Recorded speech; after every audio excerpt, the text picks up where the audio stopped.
Assalamualaikum warahmatullahi wabarakatuh. Perkenalkan, nama saya Yulia Rahman dengan 90500123084. Baik, di sini saya akan menjelaskan teori produksi Islam.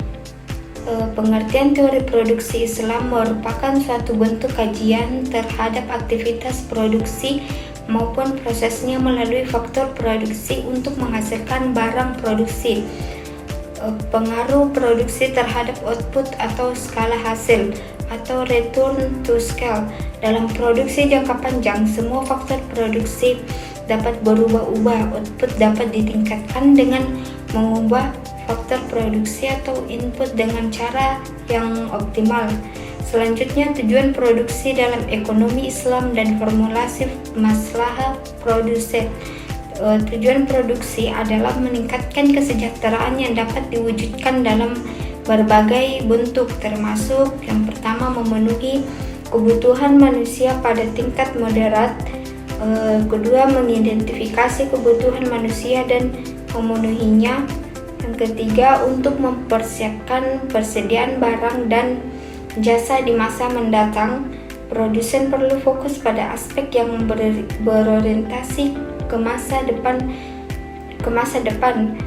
Selanjutnya, agama Islam mendorong umatnya untuk memperhatikan kebutuhan generasi yang akan datang. Dan yang terakhir, salah satu insentif utama bagi produsen adalah kebutuhan sosial dan memberikan infak di jalan Allah Subhanahu wa Ta'ala. Selanjutnya, konsep maslahah dalam produksi dalam perspektif produsen yang fokus pada profitabilitas. Manfaat yang diperoleh dapat berupa keuntungan finansial. Materi selanjutnya, keuntungan produksi dalam perspektif Islam.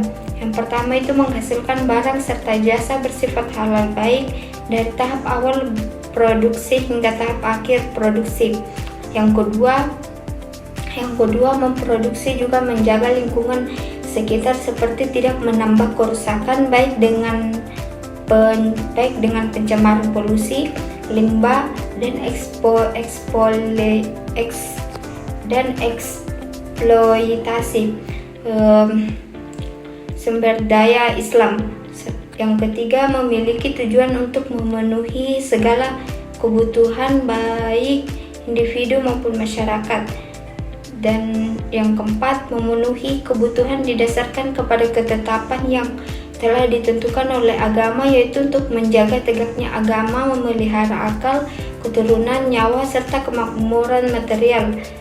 Yang kelima, bertujuan untuk menambah kualitas mental dan fisik ataupun spiritual pada sumber daya manusia. Dan yang keenam, produksi dalam perspektif Islam tidak bisa dipisahkan dengan tujuan kemandirian umat. Maka dari itu, umat hendaknya mempunyai kemampuan, keahlian, serta sarana dan prasarana yang dapat mendukung kebutuhan spiritual maupun material. Selanjutnya motivasi produsen dalam berproduksi. Motivasi produsen sangat beragam, dapat dipengaruhi oleh berbagai faktor, baik faktor eksternal maupun faktor internal, serta dapat juga dipengaruhi oleh beberapa faktor lain, antaranya faktor internalnya yaitu untuk mendapatkan keuntungan demi pertumbuhan bisnis, kepuasan pribadi, relasi diri, adanya visi misi yang ingin dicapai. Selanjutnya, faktor eksternalnya yaitu karena adanya persaingan yang ketat, permintaan konsumen, peraturan pemerintah, teknologi, dan kondisi ekonomi. Yang ketiga, faktor lain yang mempengaruhi motivasi produsen adalah perusahaan yang kuat, kepemimpinan yang inspiratif, serta sistem insentif yang efektif seperti bonus dan promosi. Sekian dari saya, kurang lebihnya mohon dimaafkan. Wassalamualaikum warahmatullahi wabarakatuh.